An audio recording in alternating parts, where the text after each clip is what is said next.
வணக்கம். நாம் இன்று காண இருப்பது NBFC, அதாவது நான் பேங்கிங் ஃபைனான்ஸ் கம்பெனிஸ்.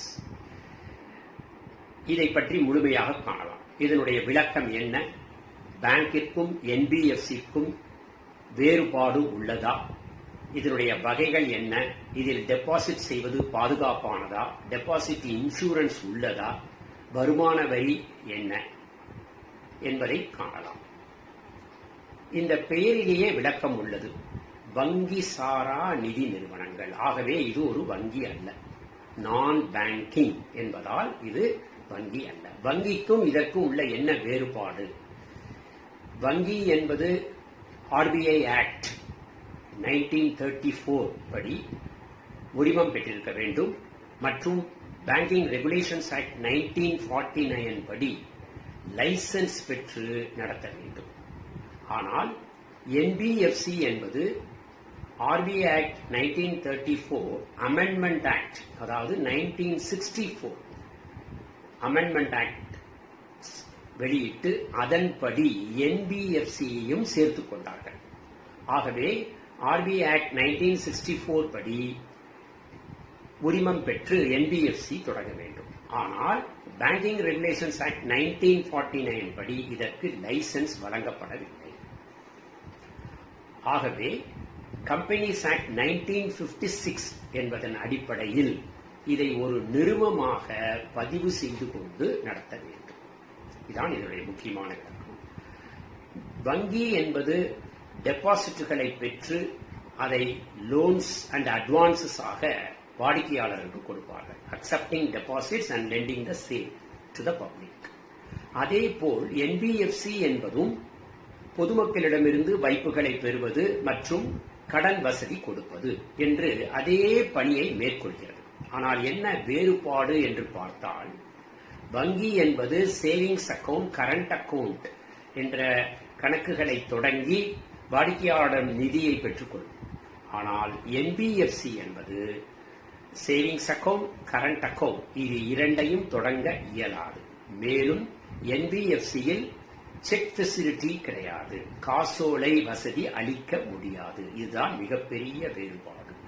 இவர்கள் அளிக்கக்கூடியது டேர்ம் டெபாசிட்ஸ் என்பது, அதாவது குறைந்தபட்சம் 12 மாதங்கள், அதிகபட்சம் 60 மாதங்கள் வரை பொதுமக்களிடமிருந்து வைப்புகளை பெற்றுக்கொள்ளலாம் இந்த NBFC. அடுத்ததாக இதனுடைய பிரிவுகள் என்ன, கிளாசிபிகேஷன் என்று எடுத்துக்கொண்டோம்னால் 2 மிகப்பெரிய பிரிவுகள்.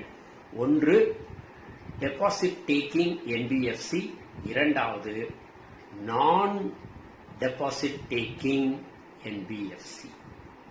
இரண்டு பிரிவுகள். அப்படி என்றால் அனைத்து NBFCகளும் டெபாசிட் பெற இயலாது. NBFC-ND நான் டெபாசிட் டேக்கிங் என்று இருந்தால் அவைகள் டெபாசிட் பெற முடியாது. அடுத்ததாக இந்தியாவில் மொத்தம் 10,000க்கும் மேற்பட்ட NBFCகள் வெற்றிகரமாக நடந்து கொண்டிருக்கின்றது.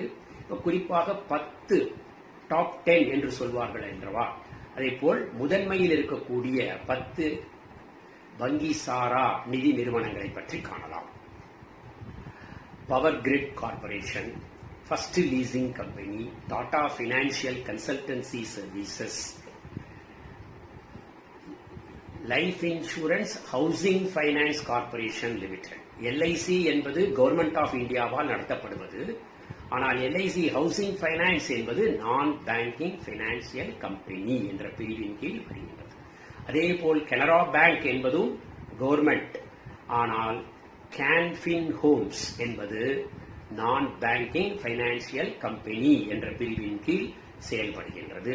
First leasing company, Cholamandalam investment என்று 10 சிறப்பான நான் பேங்கிங் பைனான்ஸ் கம்பெனி உள்ளது. அதாவது பஜாஜ் பைனான்ஸ் கம்பெனியும் சேர்த்து. இதில் முதலீடு செய்வது பாதுகாப்பானதா, டெபாசிட் செய்யலாமா என்றால், இதில் டெபாசிட் செய்யும் பொழுது டெபாசிட் இன்சூரன்ஸ் என்பது கிடைக்காது. ஆனால் இதே நீங்கள் வங்கியில் டெபாசிட் செய்யும் பொழுது உங்களுடைய டெபாசிட்டிற்கு 5 லட்சம் வரை ஒரு நபருக்கு ஒரு வங்கிக்கு உங்களுக்கு டெபாசிட் இன்சூரன்ஸ் உள்ளது. அதாவது பாதுகாப்பு காப்பீடு உள்ளது. இங்கு அந்த பாதுகாப்பு காப்பீடு கிடையாது. இதான் இதற்கும் உள்ள வேறுபாடு. அப்படி என்றால் டெபாசிட் செய்வதற்கு முன் கிறிஸ்டல் ரேட்டிங் என்ன என்று பார்க்க வேண்டும். இந்த NBFC சிறப்பானதா, அவனுடைய செயல்பாடுகள் என்ன என்பதை பார்த்து நீங்கள் முதலீடு செய்தால் அதிக பலன் கிடைக்கும். ஏனென்றால் அவர்கள் அளிக்கக்கூடிய வட்டி விகிதம் மிகவும் அதிகம், வங்கிகளையும் மற்றும் அஞ்சலகத்தையும் ஒப்பிட்டு பார்க்கும் பொழுது. மேலும் வருமான வரி சலுகை என்று எடுத்துக்கொண்டால் எப்படி வங்கிக்கு உங்களுக்கு வருமான வரி சலுகை கிடைக்குமோ அதே வங்கி வருமான வரி சலுகை கிடைக்கும். அதாவது 80TTA என்ற பிரிவின் கீழ் ரூபாய் 40,000 வரை உங்களுடைய டெபாசிட்டுக்கு உள்ள வட்டிக்கு நீங்கள் வருமான வரி செலுத்த தேவையில்லை.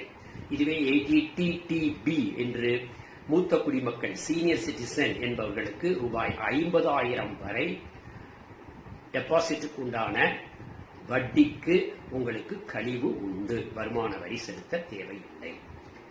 மேலும் இதில் எந்தெந்த NBFCயில் முதலீடு செய்யலாம், எது பாதுகாப்பானவை என்பவற்றை விவரமாக அடுத்த பகுதியில் காணலாம். பார்த்து ரசித்ததற்கு நன்றி, வணக்கம்.